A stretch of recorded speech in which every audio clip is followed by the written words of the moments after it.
For the record, May 1st, as you can see, largest. We'll get into some of the historic stats, but yes, Knicks close out in six. You didn't catch any of it, right? You were working. I watched the first half, or bits and pieces of the first half. So I saw So it you getting saw enough. bad. I Yeah, saw it getting bad, you watched a crime scene, is what you're and saying. yeah, at halftime I was like, well, I don't really need to turn that back on. So Some of the stuff I have, obviously, game finished was a 140-89. That was the Knicks had the largest halftime lead in NBA playoff history. Stat number one. Stat number two, there have been 37,964 games played in the NBA since the 96-97 season, regular season, and playoffs. Knicks Hawks was the first game where the road team scored 100 points before the home team scored 50. that's crazy to think about. That's crazy. Um, Next one. 3 minutes into the game, Hawks went on a 9-0 run. They were up 9-5. The Knicks, once regaining the lead, did not obviously look back. Fast forward to 4 minutes 39 seconds left in the second quarter. So 9 minutes plus another 8. So 17 minutes in game, right? Knicks are up by 50. It doesn't seem real. No, it doesn't. I I was out of the field and I knew I was going to miss the first quarter, maybe ish. Got home. I was like tracking the updates on my phone. I was like, oh, saw it when it was 9-5. Saw it was like 11-12 or 13-11, something like that. And I was like, all right, well, games in Atlanta. I get it. Mm-hmm. Um, and then the next time I looked, OG was the first one at 10 points, and I was like, oh well, he's hot. He's having a good series. Like, if this is another game where he's going to catch fire, we'll be fine. Doesn't really matter how close it is. And then drove home. By the time I got home, 10 minutes later, we're up 20. I'm like, oh, well, this is great. Mm-hmm. I don't have to stress. And then I texted you, and I was like, all right, well, this game's probably over. And then a 30, 40, 50, 61 was the highest. And yeah, they pulled their starters with the majority of the time left in the third quarter. So my next my next stat for you, um, Cleveland Cavaliers, or sorry, largest point differential in a single NBA playoff series. Knicks were plus 105, which is only good for fourth on this list, which is crazy to think about. Yeah. Lakers in '86, Nuggets in 2009, and in the first round, and then the last one was the Cleveland Cavaliers last year against Miami was plus 122. Mm-hmm. I remember that. That was a absolute blowout. My next stat: every single Nick played at least 7 minutes, and every single Nick scored. That's what you like to see. I mean, especially that sounds like a regular season stat. It doesn't sound like a closeout game six. No, no, I agree, and we were good for tied for sixth all time in largest playoff margin at 51 points. Highest was 58. That's what we were trying to crack. But um, yeah, man. Again, I could go on. The next one, we fell just 3 points shy of largest halftime lead in NBA regular season or playoff game.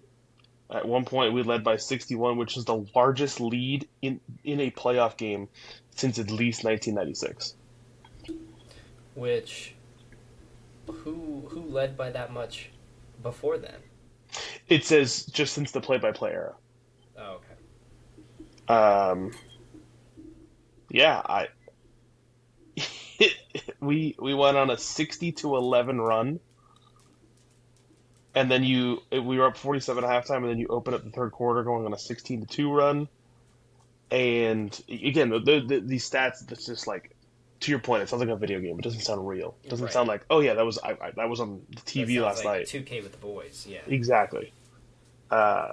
But yeah, man, unique situation to like not have to stress about a game six. Yeah. I mean, we were here last week talking. The Knicks had just lost. They were down 2-1, and it was like, well, that not necessarily where they're going to lose, but you're quickly running out of room to make more Hmm. mistakes. And then had Um, three statement playoff games to close it out. So oh, that was yeah. impressive and kind of makes me want to lean a little more Knicks here, especially with how are the Pistons looking? Well, speaking of the Pistons, did you watch any of that game tonight? I did not. I'll be honest. Woke up early Or this morning for some moving and just took a fat nap. Orlando hosting Game 6. They were up by 24 points. They lost by 14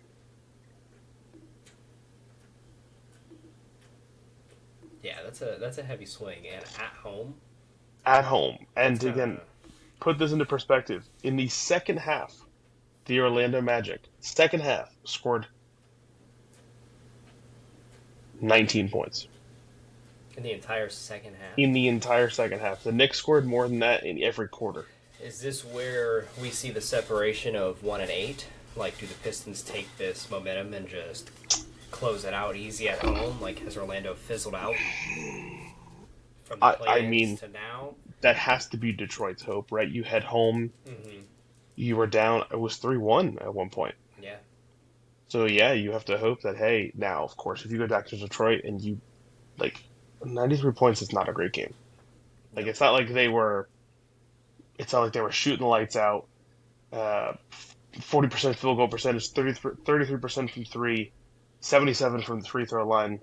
Um, Only 13 points from their bench.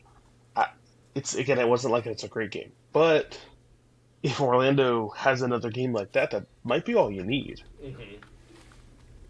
So that'll be an interesting one. I believe that game is going to be. Let me see here. I believe it's going to be Sunday. Yeah, still TBD on the time, but that'll be a Sunday game 7. And then we are about 5 minutes away from Raptors Cavs, potentially going to a game 7. Raptors are up 2 right now, 5:04 left. But the way that it's shaken out, Saturday is going to be Philly Boston game 7, which another improbable one that we didn't really see coming. Mm-hmm. Um, if the Lakers don't close out tonight, which would be also be crazy considering they were up 3-0, that would be a game 7 on Sunday. Uh, yeah, so this is turning into maybe some recency bias inside, probably one of the better opening rounds of the playoffs For in sure. No, I mean, because a while. yeah, we thought a few of these were going to go like a different way. And, here we are looking at the Wolves knocking off the Nuggets last night. So, Hurt too. mm-hmm. No Desonmu, no Dante, and No Edwards, right? yeah, no Ant. Yeah, and still waiting. Just like the Lakers. Well, assume the Lakers get past the Rockets here. Rockets have had KD for one game. The Mm-hmm. Lakers have had no Reeves, no Doncic, and it's been fine. What these teams look like in the next round, right? Lakers having to go up against OKC. It's over. It's toast. But if you get everybody back healthy, maybe you can steal a game or two. Mm-hmm. I think in the East, I think it's probably wide open. I would again, my brain goes, oh well, the Knicks look great. The issue is we've just been so inconsistent this season that we've had games that have looked like this during the regular season, and then we've turned around and lost to the Nets or lost to Utah. So I can't sit here and say, oh, feed us Boston or Philly. It's not going to matter. We'll sweep them. That's Mm-hmm. just not this team. Which brings me to my first question of the night. Would you rather have a consistent team that you support or an inconsistent team? Consistent meaning if they're having a good run of a 4 or 5 year run, they're good every year. But if they're in the pits, they're bad every year. Or inconsistent where it swings and you don't know what you're gonna get. Um, I feel like I've had a little bit of both, and That's fair. that being um, the Warriors, right? in their run, and then we got KD like I was gonna say about a consistently decade, good. right? Right, consistently good. We knew Western Conference Finals was the destination, right?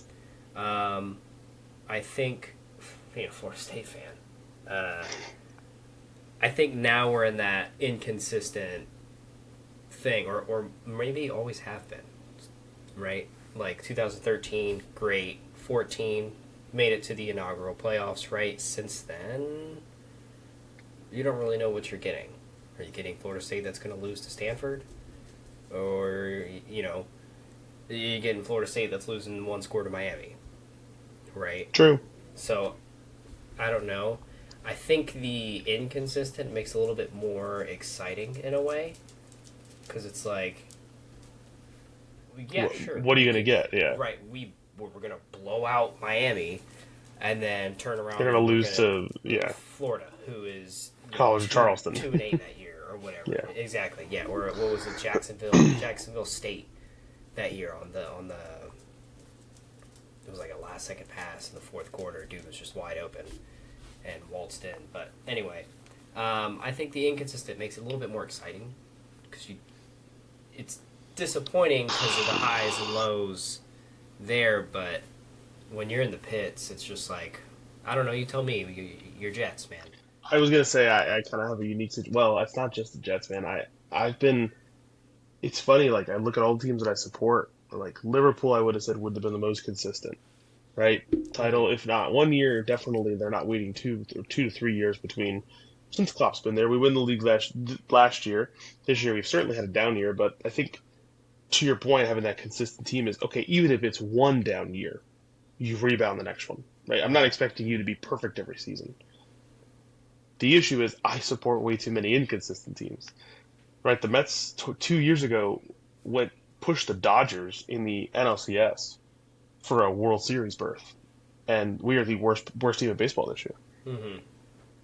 We only missed the playoffs last year by a game to the Reds last year, and again we're 10-21. Like that doesn't swing more wildly than that. Right. The Rangers just in the last 10 to 12 years had two Stanley Cup runs, have, pushed a couple of really good playoff series and were one of the worst teams in the NHL this year.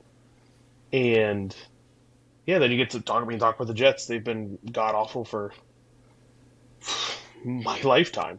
I was gonna say, yeah, as long as I can remember. I would say that obviously the Jets have been the most consistently bad, but it's funny, like I just remember like the Knicks were always. It was fun because Melo was there, or it was fun because Amari Stoudemire or uh, Linsanity. Like there were some moments where it was like, oh, this is cool for a season or 2 seasons or Mm-hmm. one quick playoff run. Oh man, we got into the playoffs, but we're playing against Boston or whoever. We're gonna lose. But as of this year, like we've now won a playoff series in each of the last 4 seasons. We have, I believe it's 3 or 4 seasons in a row now of 50 plus wins. Like this is a legitimate, consistent Mm-hmm. program. And I mean, say what you want. Again, we were the 3 seed. Technically, if you want to go off of that, like we should be the underdog going against Boston. I don't know how the odds are going to be like for that, but regardless, I think you've made it past the hurdle, which is great. Regardless of what happens against Boston, I would imagine it's going to be them. This season has been a success. The caveat is you're dealing with New York sports fans, where just reaching if you don't reach the same pinnacle you were at last year, failure. Yeah. Last year you make it to the Eastern Conference Finals. You one half lucky bounce away from beating the Piston or beating the Pacers. If you don't get back to that peak, what's the point? Mm-hmm. Right? You made all these trades, you traded all these picks, blah blah blah. You fired your coach. I'm still of the mindset of like, hey, it's fun to be a fan of a consistent team that wins a lot and is playing playoff basketball well too. It's not like Atlanta snuck those 2 games by a point, but like, dude, if you're an Atlanta fan watching those last couple of games, you're like, okay, we don't belong here. Yeah. We're not ready yet. So yeah, I say that could we beat OKC in a series if we play like last night? Maybe, but also I know how we've looked in the regular season, and it's like I don't know. But yeah, between Boston and Philly, I would prefer to play Philly. I feel like we owe them that. Um, Boston, of course, would be nice to try to pull it over on them 2 years in a row. However, if there's any team that's going to be motivated to take us down in the second round, It's gonna be the Celtics. it's Yeah. going to be Boston, and specifically Jason Tatum, right? So that's kind of my mindset on it. I'm excited because it's cool, but also, to your point, kind of a mixed bag now. Hmm. Um, we'll see what tomorrow night looks like. I'm eagerly awaiting. Is it going to be the Boston that comes out and like just overwhelms Philly and is like, we have two of the better basketball players in the league. We have a good coach. We're just a complete team. Or are they going to be jacking up 100 threes and missing 70% of them, and Philly just chips away at it? I don't know, but we are we're in a fun spot right now. We're in a fun spot right now for as a basketball fan. Anything else you got from playoffs? Um, no, I did have one thing that I thought was funny. I just happened to see a video of LeBron at the free throw line, and Sangoon, I think, said something along the lines of like soft ass call, and LeBron was like, "You really just say that? You said that? You don't get to say that. Everybody else in your roster can say that, but you don't get to say that." Like, and I think he's on my list. He's not quite Angel Reese level for me, but he's on my list with her as far as basketball players that I kind of despise. LeBron. Sangoon, that is. Sangoon. Sangoon. Oh, I No, was not gonna say LeBron. okay. Not LeBron. Not LeBron. Yeah, yeah, that's fair. The only thing I like about him, obviously he has like a crazy backstory. I remember the Athletic did an article about it a week or two ago.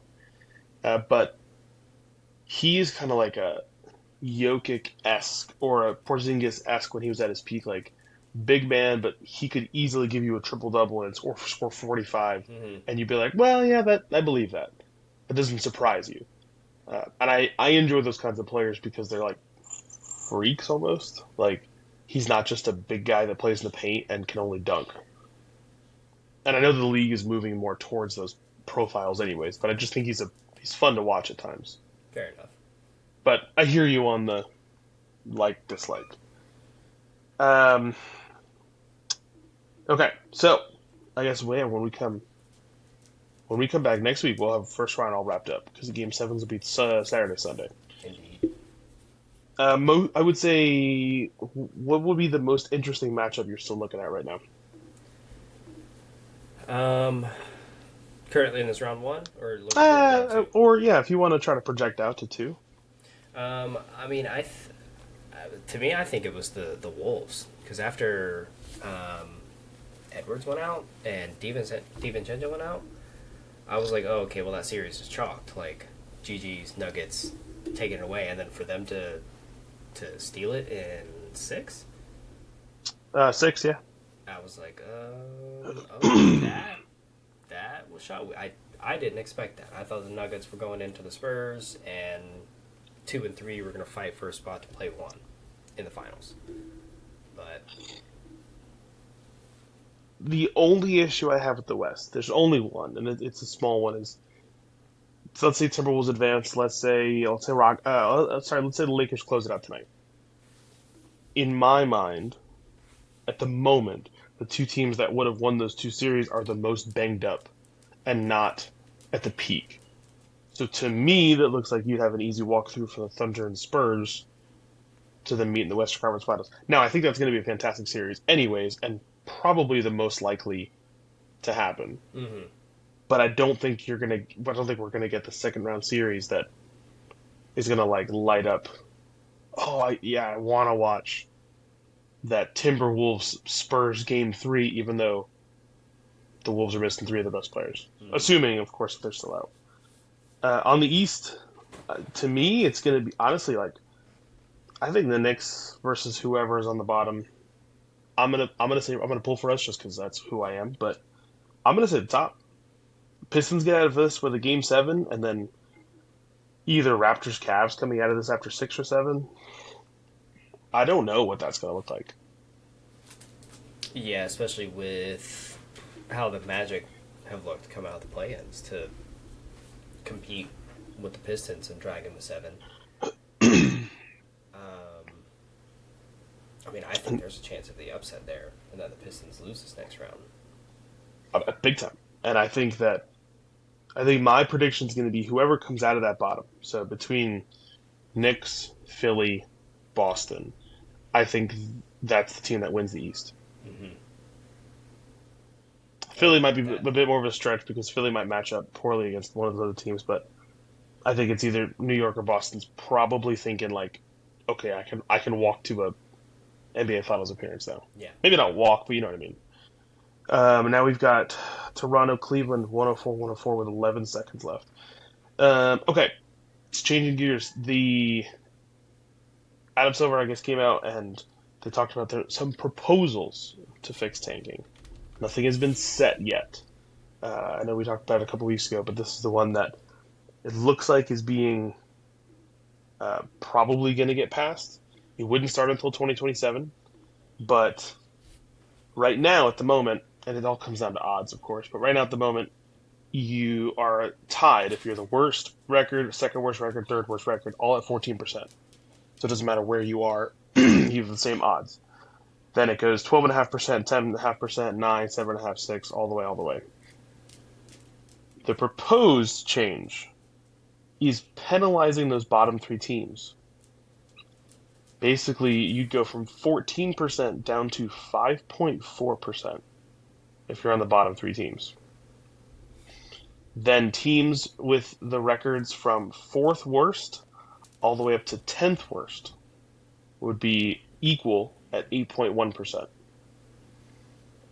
And then you'd also flip it so that the number 10 seeds from both conferences and the number 8 seeds from both conferences also got a 5.4% chance at the top pick.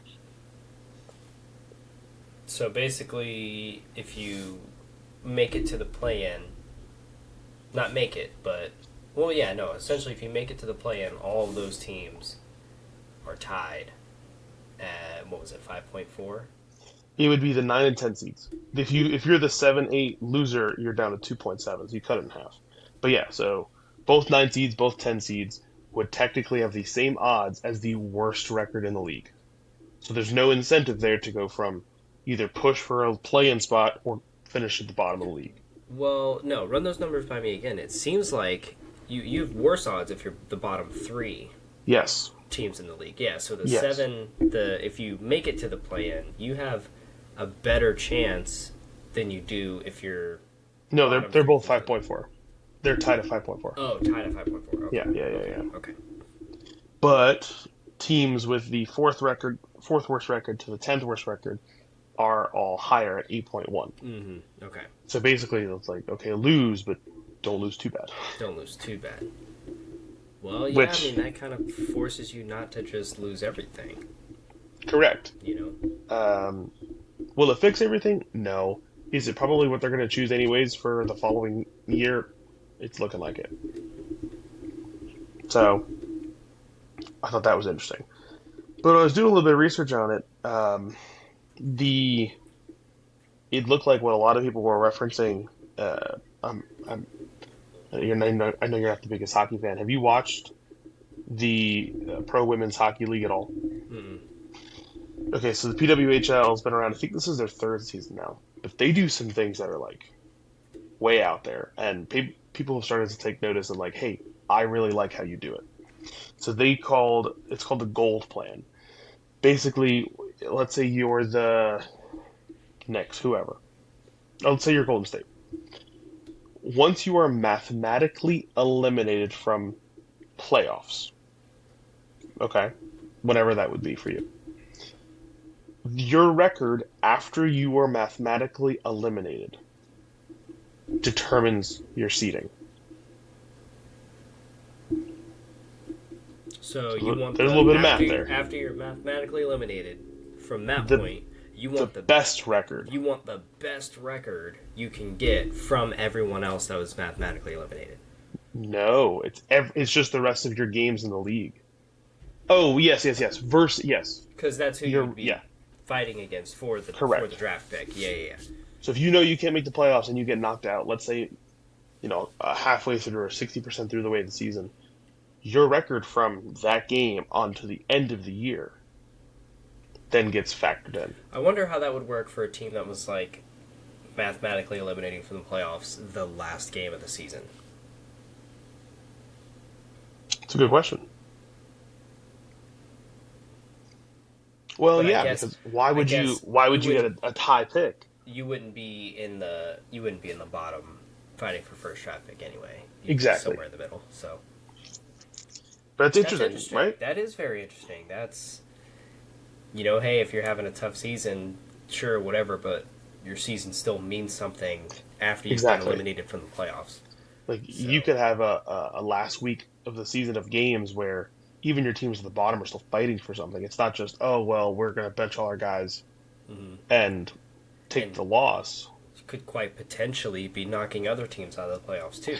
Exactly. If you're fighting for a draft spot, Yes. that's important to you. Getting into the So playoffs is important for them, so it adds a little spice to it. I don't know. I was about it. And there's one other thing that they do, which I think is very interesting. So currently in the PWHL, only four teams make the playoffs on either side, so eight total. The if you're the top seed, you get to select if you want to play the third place team or the fourth place team. I mean, I don't mind it. And then the second seed will play whoever you didn't choose. So it's just about matchups. It's like, all right, well, if we beat the third place team every game this year and we don't match up against the four seed that well, like let's play them. Yeah, I'm all about it. Let's do it. I That like way that. you don't I don't like teams having to play funny with the standings the last couple of weeks to be like, oh well, if we drop this game or maybe we drop a spot so that we can match up with these guys. No, like I want to be the one seed so I can pick who we're playing. That's Mm-hmm. fantastic. Mm-hmm. But again, I doubt that would ever make its way over to like a major league. But that'd be so much fun. Yeah, I mean, give the Thunder and the Pistons a choice between, um, the Magic and the 76ers or the Blazers and the Suns. It'd be no different than them coming out the play-ins. Like, all right, you get to choose one of these two teams from the play-ins, and the Spurs play the other team. But my God, can you imagine you'd have to televise it, of course. But can Mm. you imagine whoever it is, the GM or the coach or like team captain or whatever, sitting there and be like, "Nah, we want them." That would fire me up. And then the camera pans like the playoff selection committee. It pans to the other gym or the Yeah, arena yes, where yeah. the other And team they're all is, sitting there with and rows they're of all just chairs. like, Yeah, yeah. Oh yeah, that would be great. Yeah, I'm all for that. Sign me no, up. no, Just like that's I cool. think they should bring that back for the All Star game. Like when they drafted teams on camera Hmm. and like the guys are up there like, all right, like schoolyard style, who you want to play, who you want to take. Yeah, I think that's fun.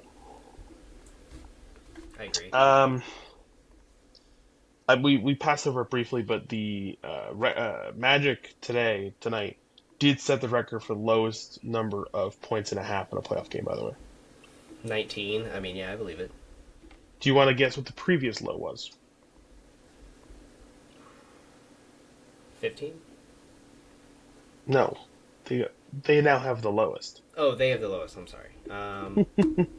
Tripping. It was against your Golden State Warriors in 2018. Who would that have been? Was it?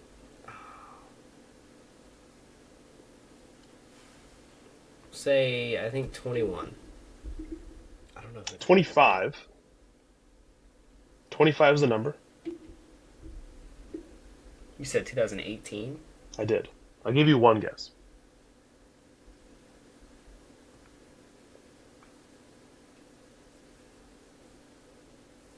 Thunder? It is not as the Houston Rockets. That was the first team I had. I feel Should like have you went play with Houston them. every year. Yeah. Yeah, it was every year in the semis for sure, or in the conference finals. But anyways, Pretty that's much. that's the NBA. Cavs Raptors have gone to overtime. Um, Lakers up 5 right now on the Rockets, starting the second quarter. And I want to pivot because this is your favorite Saturday of the entire year. Dude, it is. It is. The Kentucky Derby's a Saturday. Now my phone knows because every time I open up Facebook or some app, it's just here's the horses, here's old Derby races, here's this, here's that. Did you look at the horses running and have like a favorite name? I literally have it pulled up right now. So again, I'm not going off odds. I'm not even going off of numbers. You're just going off vibes. I'm just going off vibes. Whichever horse speaks to you. There's three here for me. Um, that if I were to whatever you called it, if I were to place a little ticket with these three on here, number one that speaks out to me, of course, has to be the Dan and Bourbon. Oh yeah, Great name, 14-1 odds, so fantastic. he's not that far off. Next one, which might be my number one, is Chief Wallaby. I like that one. That's just, I mean, that's a name that you could just hear an announcer saying that as the horse wins. Um, I'm torn here. I think I'm going to push for 6 speed. 6 speed. Just sounds like a cool horse name. Again, Mm-hmm. something that's just like rolls off the tongue. Uh, Speed related, horse related. You can Sure, hear the announcer saying it absolutely, almost, or yeah. like chanting it. Yeah. Now again, will those horses do well? Absolutely not. I'm sure they'll all finish dead last. But off of vibes, I'm about it. Well, I will have you know, two of the horses you picked showed, um, at least in the Florida Derby. Well, no, I'm sorry. One of them, Chief Okay. Wallaby, came in third. Okay. Um, and Dan and Bourbon. I'm not familiar with that one. I haven't looked into him yet. I do like 6 speed though. 40-1 odds. That one's a little far off. But it's a lot of money if you put money on him, even to just come in third. Um, I'm not saying to do that. I'm not endorsing that. No, but But if it that's how happens, that would. I If it will say happened, it. It yeah. was If me it happened, first. yeah. You'll be like, hey, I said it. I called it. 6 speed for the win. Yeah, no, I'm super excited for this weekend. It's the fastest 2 minutes in sports. So you'll watch all day long, and they have races running all day at the park, and I think post time 6:52. Hold on.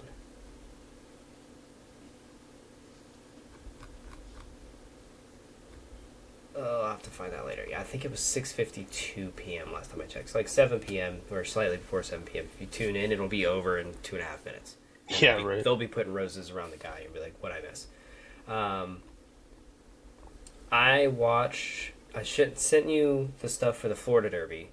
Yep. That purse, it was like one. It was like 1 to 3 million or something. Mm-hmm. Commandment won that by like photo finish, very last second. They took a little bit to go over it too before they finally crowned a winner. And then the Arkansas Derby, Renegade won that one. So for I don't want my horse sounding like a TikTok dance. I'm good.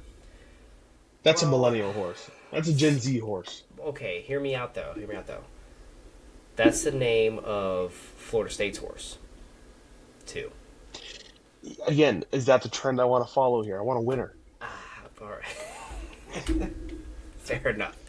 I don't Fair want an enough. inconsistent horse. That I want a proven Okay, champ. hear me out though. Regardless of how good or bad Florida State is, that is consistently one of the most electric entrances in college football. That's fair.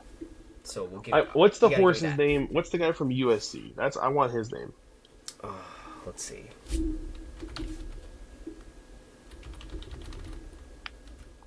Traveler. If there was a horse named Traveler, That's, I mean, that's not bad. Okay, yeah, that's a great Traveler. name. That is a great name. Again, Renegade. It does. It sounds tough. I'll give you that. Like it has some juice behind it. It does.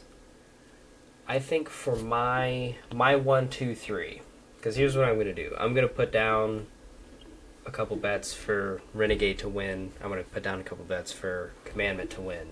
But I think my 1, 2, 3 that I'm gonna go for, which you have to get them in the correct order, like they have to come in these places. I think I'm honestly gonna go Commandment, Renegade. I want to throw 6 speed in there, but I like Chief Wallaby. I'll So take it. Commandment, Renegade, Chief Wallaby. That's what I'm gonna go for my 1, 2, 3. Um, yeah, we'll see. We'll see how that finish goes. I'll tell you, don't watch the first turn and think, "Oh, I've got the money," because it doesn't get interesting until that home stretch when they come around that final turn and you see the horses. You'll see them come around and they'll start to spread out and deviate and want to go way outside, and there'll be some taking a cut up the middle or up the middle on the inside. Um, so it's electrifying and it's exciting. It'll have you not breathing for a couple minutes and heart racing, but we'll get you those results post derby. Yeah, like I said, it's I don't know if it's cracked into like American culture yet. Like when I say like the wide, not just sports, like the wide American culture, but Mm-hmm. it's definitely like a sporting event that is followed at this point. It's definitely like in the threads of that sport culture. Um, and I don't know, horse racing is tough because does anybody follow it besides this? Does anybody follow it besides the Triple Crown? That's tough too, numbers wise. But I would say when you get up to this event, it's like, all right, you're definitely putting eyeballs of people who me don't know the horses, don't know the event, and you're like, all right, yeah, sure, this is fun. I'll watch this or I'll follow this along for the week. Um, so yeah, I'm all for it. Sounds great.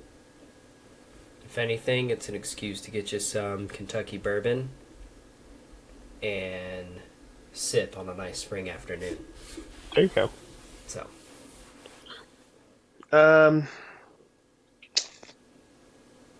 I'm trying to think. We we talked. Can we talk draft? We have not talked draft, have we? No, we no, because we recorded. it was happening while we were recording last time. That's right. It was in the first Um, round. yes, that's true because it was we only talked about round one. Anything for you? Ooh, Raptors just made a shot. They're up 112 to 110 with 1.2 seconds left. Um, full. I don't want to. I don't want to dive deep into it. The full 7 rounds, but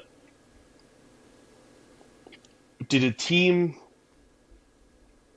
marketably get better that you can say, hey, because of the draft, this team is gonna shoot up the standings?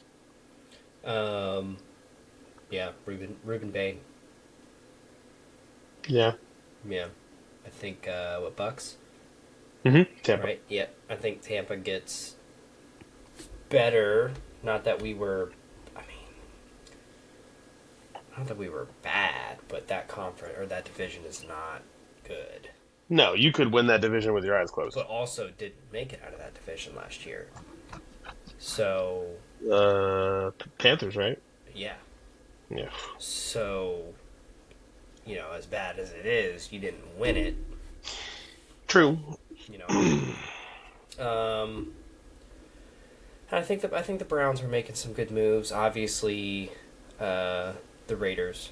I mean, duh. hmm But I think they're going to get a little bit better each year, assuming they don't drastically change overnight from one of these drafts. Because I don't, as good as he is, I don't think Mendoza is that. I don't think that does it right or solves the problem. Ooh, Um, Raptors beat the Cavs. Game 7 coming up. nice, that just ended. OT too. That's tough on the legs. like going Mm. into a game seven, then having to turn around and play Pistons, Two, probably. 3 days later, yeah, maybe. Yeah, Anyways, go ahead. yeah. Anyway, yeah, I don't think that solves the problem for him this season, but I think after a few seasons, they could be in a good spot. I was arguing with some people about Mendoza recently, and they were like, "Well, what would you do and this and that?" And one side of it was, "Hey, if you're at 2 for the Jets, would you have traded up to take Mendoza at 1?"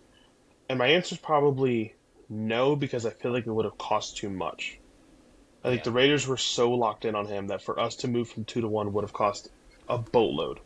And I'm happy with what we had. Like there was more than one good player at the top of the draft. That's one half. Half number two, I don't think Mendoza is going to your point, come in and light the world on fire. My opinion, I do think he's somebody that at best could be the 10th best QB in the league. mm-hmm. I think that's This probably, in season, my opinion. is that what you're saying? Oh, I mean, like career wise. Okay. I think he will be. I think he'll be fine. I think that he has a potential to be better than fine and be league average. I think his ceiling is probably pushing from league average into that next echelon, but maybe never just cracking the like MVP candidate guys. Mm-hmm. But again, my opinion at the moment. Kids hasn't played an NFL game yet. Exactly. Yeah. That's what all these guys make millions of dollars doing on ESPN predicting. But when I say that, it's not a diss. I just think that potentially there is higher ceiling QBs next year. I would agree with I that. think I would think Manning, Sayan, Moore, CJ Carr, Mensa. There is somebody in there that I think you could find that would have a higher ceiling than Mendoza. Doesn't mean maybe they're going to be as consistent. Doesn't mean that they're going to start as well as Mendoza might. But long term, 10, 15 years down the line, we might be looking and saying, oh, well, yeah, Mendoza he was great. He was a starting QB for 10 years in the league, which is all you can ask for. Mm-hmm. But he's going to lead the Raiders to a Super Bowl win. I don't know. Tall task for him. Yeah. Yeah. But I was happy with what the Jets did. I was reading a bunch of stuff about they quote unquote won the draft. Unfortunately, it means nothing. Right, winning the draft doesn't get you anything. No. Um, it does seem like we are quickly and quietly kind of setting up our team to only be a QB away, which is kind of nice. 3 first-round picks next year already. Assume again, like I said, I think the number is still going to be 4 to 5 wins for us. If that happens, then you're at least picking in the top three. You'll get a QB next year. Mm-hmm. I mean, that's essentially what the Patriots did. That was a ready-made team. They made the trades. They drafted well. You add a QB into that who's young, and you make a playoff run. You make it to the Super Bowl. I would say Stroud similarly. Maybe not year one, but Stroud has that team now consistently making playoff runs. Mm-hmm. Um, those would probably be the two that I would want to emulate. I don't love that we have Geno, but whatever. You I, gotta I do what think you Geno gotta do. plays. Yeah. Yeah, Geno probably starts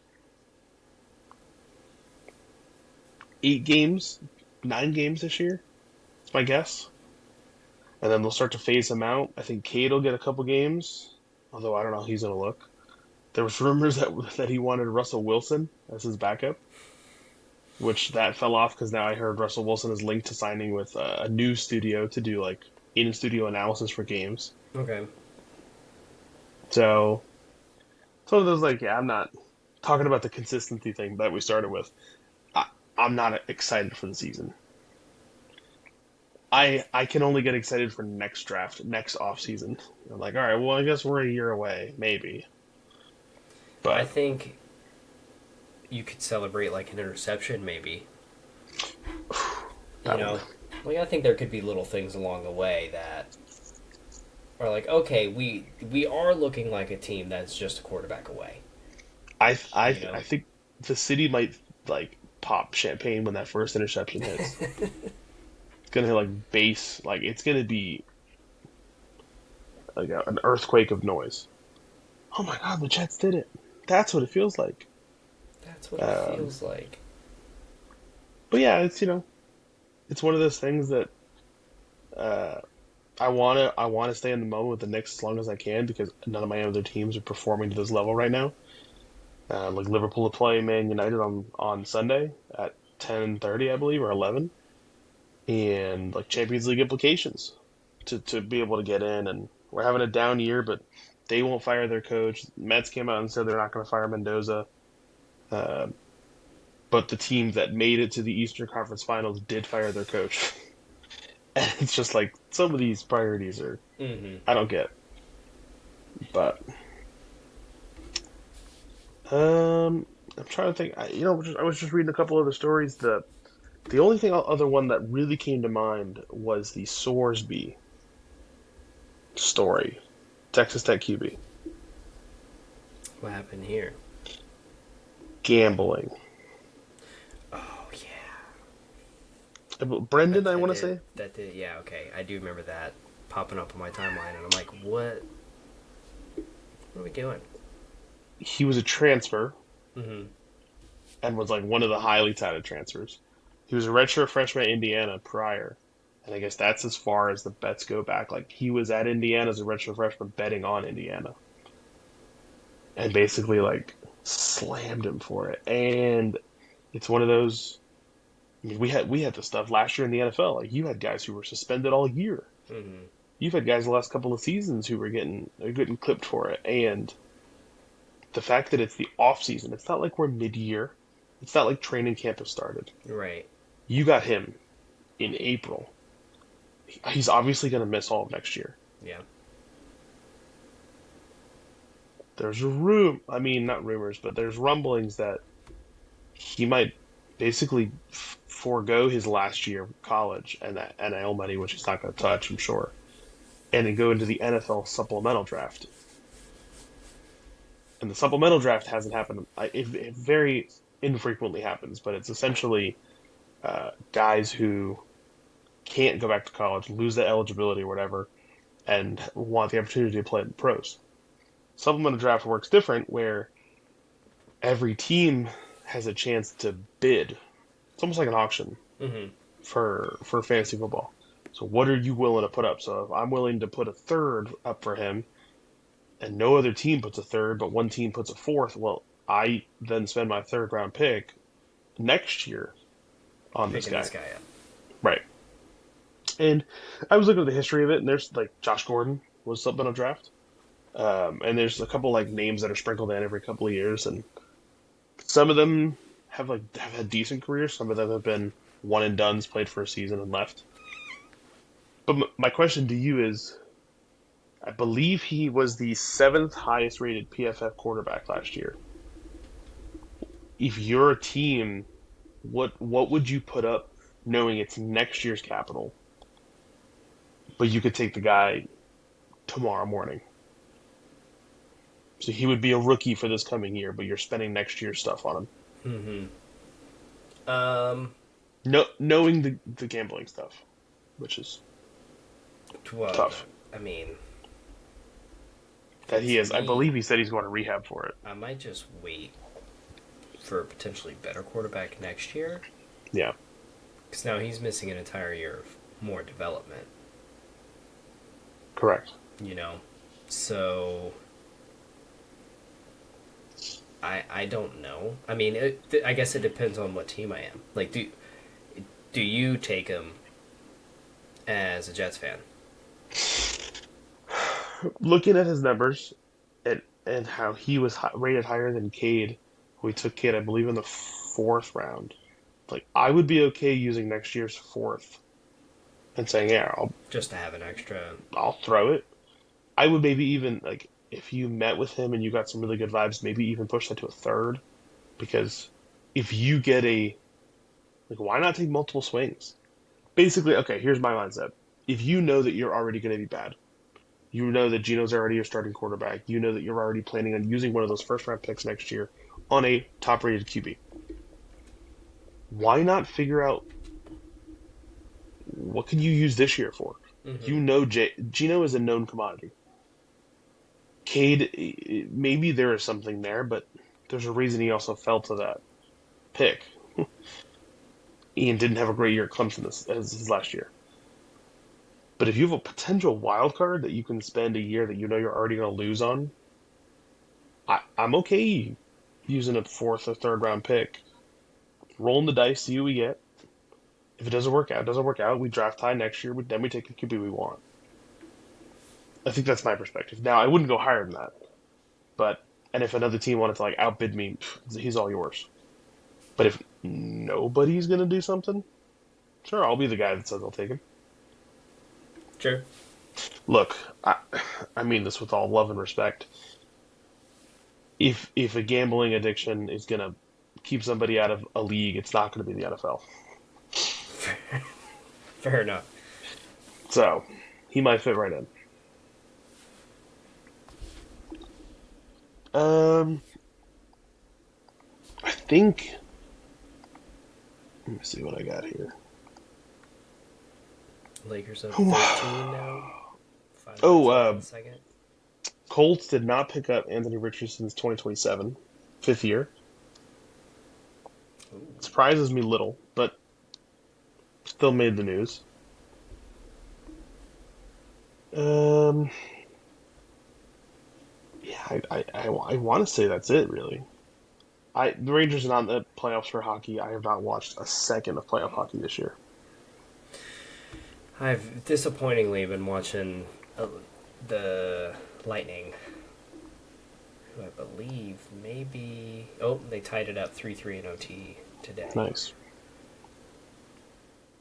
Oh, I did have one more story, soccer related, but MLS, Vancouver Whitecaps, um, storied franchise. They've been around since the '70s. Basically, worked up from whatever iteration that was at NASL and so on and so forth. Became MLS club.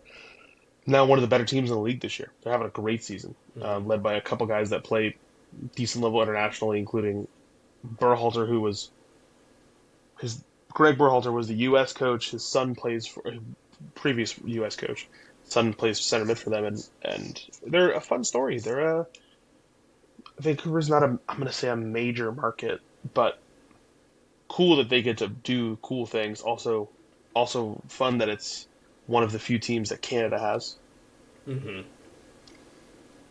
Basically, the team's been up for sale for a hot minute. Haven't had any good bids. It's never gone anywhere, and they're running out of time.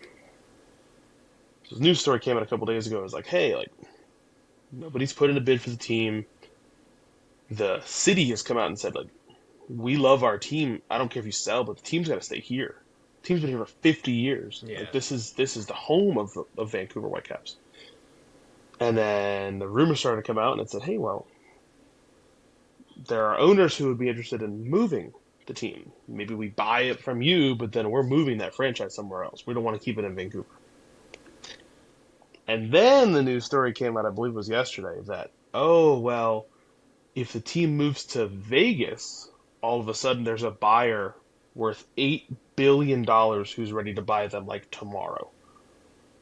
So it moved pretty quickly from, hey, we're staying in Vancouver to, hey, the team's for sale, but we don't want you to leave to this team might be moving to Vegas like Tomorrow. next year. Yeah. And it's sad. I hate those stories of I know I guess the best equivalent I have is like the Raiders and the Rams who had history elsewhere Yeah. and were there for a while. Couldn't find stadium deals or whatever, and bad ownership, and just the deals fell through with the city, and then you ended up having to sell and move, or just move and buy a new stadium. The unique part I'll say with this is MLS is growing. They've already said that, right? They have been adding new franchises every couple of years. San Diego was the most recent one. It wouldn't surprise me if they added a Vegas franchise on its own. But when you have so many teams in the league like that, the MLS has more teams than any of these other pro leagues in the U.S. I would imagine. I think they're going to want to push for like 40 at one point, but it's okay that you don't find yourself in all major cities. Austin has a team. I wouldn't say Austin is a major sports city, Yeah. besides University of Texas. Mm-hmm. Charlotte has a team. Um, including New York, New Jersey also has a team, which is the Red Bulls. And to my point, I guess, 50 years of history with a team that's performing well and also has Canadian representation. I think like something has to be done to keep them there. Like if you want to be that owner that puts in a bid for however much money and you end up getting your own franchise and opening up down the Vegas Strip, cool. But at some point, the smaller markets have to stay. Portland has a team. I'm trying to think who else would be like. I guess San Diego too, who are just not like the major cities. It's not just L.A., New York, Dallas. Right. Um, but it's sad. That was sad to read to be like, hey, like when we went to Vancouver for our honeymoon, and it was summertime, and that was soccer season, and I just remember, I don't know, the Canucks might have been bad, but hockey wasn't really like talked about as much. Granted, it was the end of the season because it was the end of June, but like there were so many soccer fans, and like the pride that they have for that club is like, hey, they've been here for 50 years. Like that is something that Yeah, we that's something like ingrained. exactly. Yeah. So I hope that there's a positive end of the story. Unfortunately, it's America.